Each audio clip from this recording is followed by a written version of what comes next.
കൊല്ലത്ത് പെൺകുട്ടിക്ക് മിഠായി വാങ്ങി നൽകിയതിന്റെ പേരിൽ 17 വയസ്സുകാരനെ കുത്തിക്കൊലപ്പെടുത്താൻ ശ്രമം.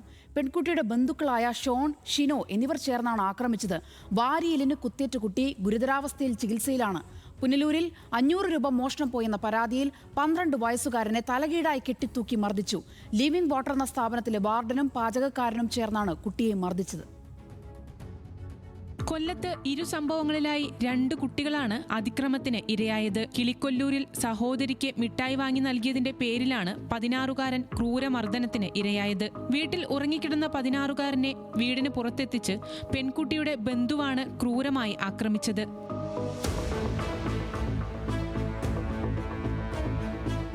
പിന്നീട് കയ്യിൽ കരുതിയിരുന്ന കത്തി ഉപയോഗിച്ച് കുത്തിക്കൊലപ്പെടുത്താൻ ശ്രമിച്ചു. കുത്തേറ്റ് ഗുരുതരാവസ്ഥയിലുള്ള കുട്ടി അപകടനില തരണം ചെയ്തതായാണ് വിവരം. സംഭവത്തിൽ മാങ്ങാട് സ്വദേശി ഷോൺ, ഷിനോ എന്നിവർക്കെതിരെ ജാമ്യമില്ലാ വകുപ്പ് പ്രകാരം കിളിക്കൊല്ലൂർ പോലീസ് കേസെടുത്തു. അവിടെ പാചകത്തിന് നിൽക്കുന്ന ഒരു ചേട്ടൻ്റെ 500 രൂപ മിസ്സായി. അത് എൻ്റെ ഇളയ മോനെ അവനെടുത്തെന്നും പറഞ്ഞുകൊണ്ട് ഈ പുള്ളി ഒത്തിരി അയാളെ ഉപദ്രവിച്ചു. അവിടുന്ന് ഇവർ കിടക്കുന്ന റൂമിൽ കൊണ്ടുപോയിട്ട് കാലിൽ കയറ് കെട്ടി ഫാനിൻ്റെ ഹുക്കിനകത്തിട്ടിട്ട് തൂക്കി പകുതി മേളിൽ പിടിച്ചു നിർത്തിയിട്ട് അവനെ ഒത്തിരി അടിച്ചിട്ട് പറഞ്ഞു സത്യം പറയാമെന്ന് പറഞ്ഞു. അവൻ പറഞ്ഞു അങ്ങനെ ചെയ്തിട്ടില്ല. അവൻ കരഞ്ഞു പറഞ്ഞിട്ട് ഇവർ കേട്ടില്ല. പകുതിക്ക് കൊണ്ടിട്ട് നേരെ കുഞ്ഞിനെ താഴ്ത്തിട്ടു. കൊച്ചിൻ്റെ ദേഹത്ത് കാലിൽ കെട്ടി കയറിന് പാടുണ്ടായിരുന്നു, പിന്നെ പുറത്ത് പാടുണ്ട്, പിന്നെ ഇവിടെ ഇങ്ങനെ അടിച്ച പാടുണ്ട്. നേരത്തെ ഇവരെ 2 പേരെ ഉപദ്രവിച്ചിട്ടുണ്ട്. എന്തൊക്കെ കാരണങ്ങൾക്ക് കാലിൽ പിടിക്കും, എടുത്ത് എറിയുക, അതൊന്നും ഇവർ പറയാൻ പറ്റത്തില്ല. പോസ്റ്റിലോട്ട് നമ്മൾ വിളിക്കുമ്പോൾ ഇവരെ കൊണ്ട് പറയിപ്പിക്കത്തില്ല.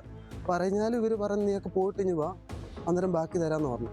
പുനലൂരിൽ 500 രൂപ മോഷ്ടിച്ചെന്നാരോപിച്ച് 6-ാം ക്ലാസ്സുകാരനെ തലകീഴായി കെട്ടിത്തൂക്കിയ ശേഷം മർദ്ദിച്ചു. വെട്ടിത്തിട്ടയിലെ ലിവിംഗ് വാട്ടർ എന്ന സ്ഥാപനത്തിലാണ് നടുക്കുന്ന ക്രൂരത. അപ്പം ഇവൻ്റെ ആ ജോലിയിൽ നിന്ന് ഇവൻ ഓൾറെഡി ഔട്ടാണ്. കാര്യങ്ങളെല്ലാം പറഞ്ഞ് ബോധ്യപ്പെടുത്തിയിട്ടുള്ളതുമാണ്. പക്ഷേ ഇവന് ഈ ജോലിയിൽ നിന്ന് നഷ്ടപ്പെടുന്നതുകൊണ്ടാണോന്ന് എനിക്കറിയത്തില്ല. അവന് ഈ പിള്ളേരെ വിളിച്ച് ഒരു കുട്ടിയെ വിളിച്ചുകൊണ്ട് പോയിട്ട് അവൻ്റെ 500 രൂപ കാണാതെ പോയെന്നും പറഞ്ഞ് അവരെ ചോദ്യം ചെയ്യുകയും വിരട്ടാൻ വേണ്ടി കാലെ കെട്ടി എന്നാണ് പറയുന്നത്. യഥാർത്ഥത്തിൽ കെട്ടി തൂക്കിയൊന്നുമില്ല. ഇങ്ങനെ ഇവൻ വിരട്ടി അവിടെ നിൽക്കുന്നുള്ള പിള്ളേരെല്ലാം ഉണ്ട്.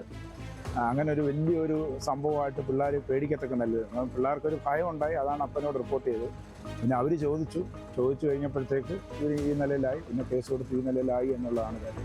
ഞാൻ അങ്ങനെ ചെയ്തിട്ടില്ല, 100% എനിക്ക് ഉറപ്പുണ്ട്. ഞാൻ അതുകൊണ്ട് ഞാൻ ഇതിന് അന്വേഷണത്തോട് ഞാൻ പൂർണ്ണമായിട്ട് ഞാൻ യോജിക്കുകയും. അക്രമം നടത്തിയ സ്ഥാപനത്തിലെ കുക്ക് ലൈജുവിനെയും വാർഡൻ ടോമിനെയും പോലീസ് അറസ്റ്റ് ചെയ്തു. ന്യൂസ് മലയാളം, കൊല്ലം.